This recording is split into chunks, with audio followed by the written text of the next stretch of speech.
Hi everyone. In this session we are going to talk about the second part of the wastewater treatment drain.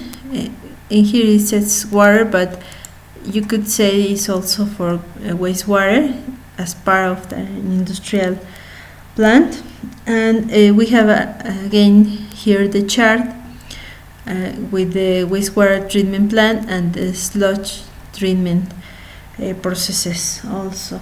So after the primary clarifier, we have this process that is the secondary treatment, that is in general an aeration, a second clarifier, and then we have in here another effluent solid that is the waste activated sludge, and then we have in here too the sludge treatment. So secondary treatment has the main processes of flotation and flocculation by adding air under pressure with millions of microbubbles there from that get inside the flux. You could see in here that is a propel with a fan to keep adding the air bubbles and help this aeration process with the fan and the propel of the fan. Adding bubbles is helping to the bacteria to rapidly grow in this anaerobic chamber. So the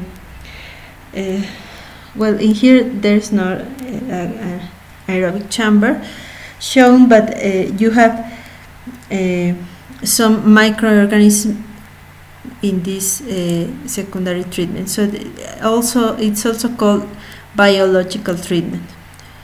In the area of the secondary treatment, some reagents are added to remove phosphorus or colloidal salts. It is a chemical treatment, so chemical and biological treatment are using here the secondary treatment. This biological treatment seeks to transform the organic matter of wastewater into cellular matter, gases, energy, and water through the activity of microorganisms. So suspended solids and colloidal solids are also retained. So if in the primary processes in here we didn't retain all the solids, we are doing it in the secondary treatment. So this could be a chemical treatment or a biological processes in 1, 2, or 3 stages. So the processes of suspension of the microorganisms are under aerobic conditions, but the microorganisms are kept in suspension individually or forming aggregates. This is used to treat the water. So some examples of this secondary treatment are the stabilization ponds. You could see in here the flow of water is going through here, and you have these stages. It could be an anaerobic chamber. Anaerobic, remember, it's in the absence of oxygen, and then a facultative pound, and then an aerobic maturation. This system could be in 3 stages. We could use stabilization ponds, facultative ponds, by stages depending on the contaminants in the water, and we obtain the activate sludge also. There is part of the advanced methods of the biological elimination of nutrients. You are eliminated nutrients is the organic matter that we discussed in previous classes. Then the microorganisms are could be facultative organisms. This means that they are microorganisms that cannot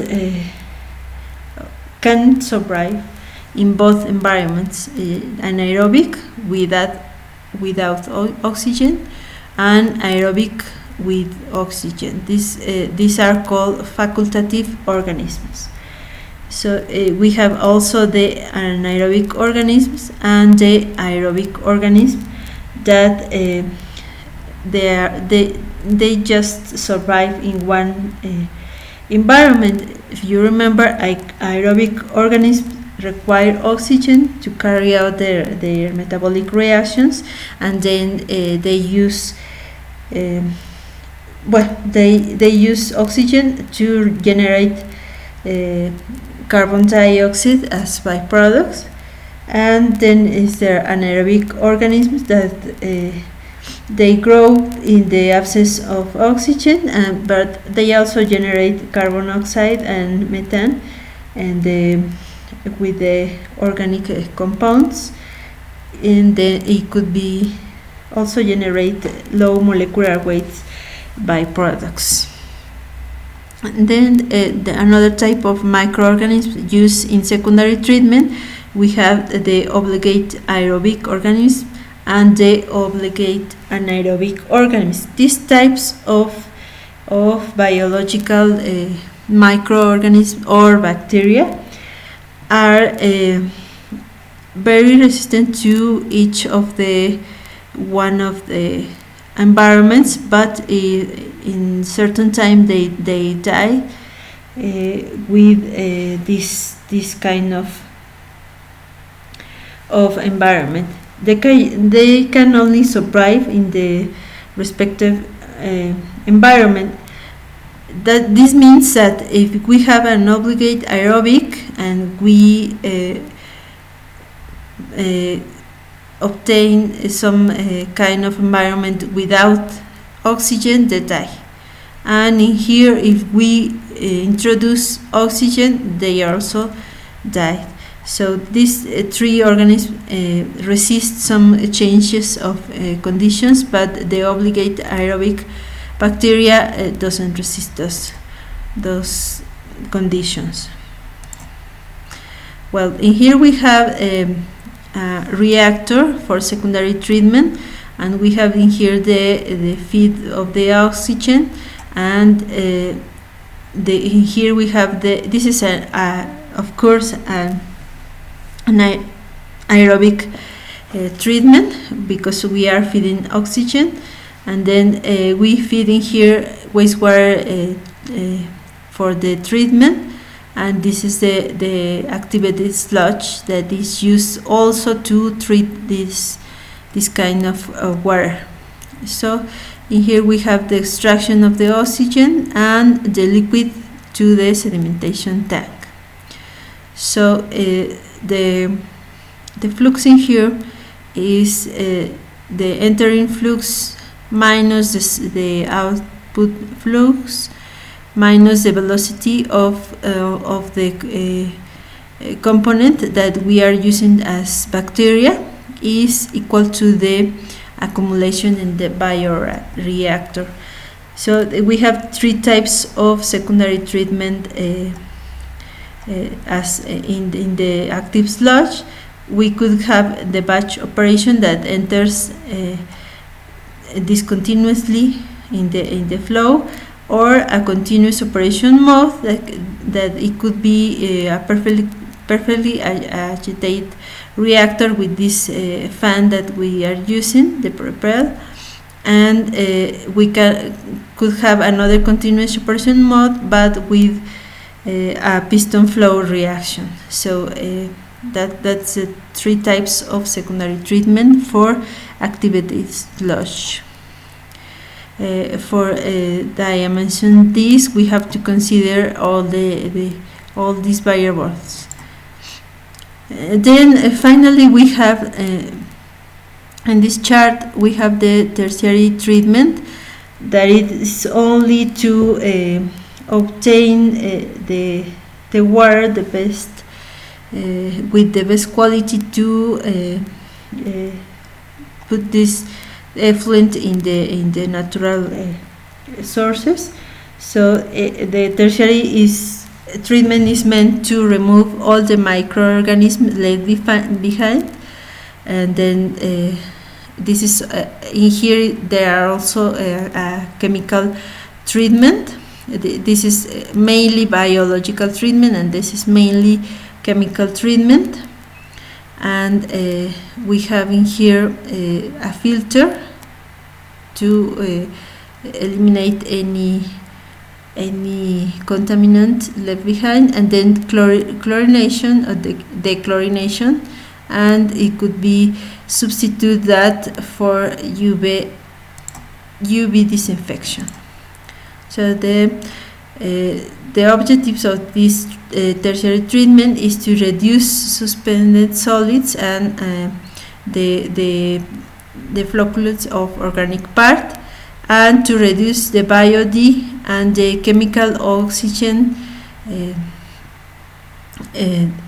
used for this kind of flux. Then we have to reduce also the phosphorus and the nitrogen content, and eliminate the pathogenic microorganisms. This part is also used for drinking water, this tertiary treatment, because we are eliminating pathogenic microorganisms. Then we have finally to remove the not biodegradable detergents or toxins. Here we have some examples of tertiary treatment. There is filtration, coagulation, and the combination of both operations. And we could remove also by adding an airflow and nitrifying, and we are using the denitrifying after using the first process. And then we could use also use carbon absorption. This process is very common, used by some filters that are used for drinking water, and they are available in the market for the domestic use. So we have also the ion exchange, reverse osmosis, and the disinfection, that it could be using chlorine, but not always is not recommended always, but sometimes we can change this for UV the disinfection. Then we have three parts or three processes for the wastewater treatment. Is the primary, the secondary, and the tertiary, and sometimes you could have pre-treatment to avoid damage in the equipment. But there are those three parts, and each part has very specific processes that need to be designed to the best quality of water.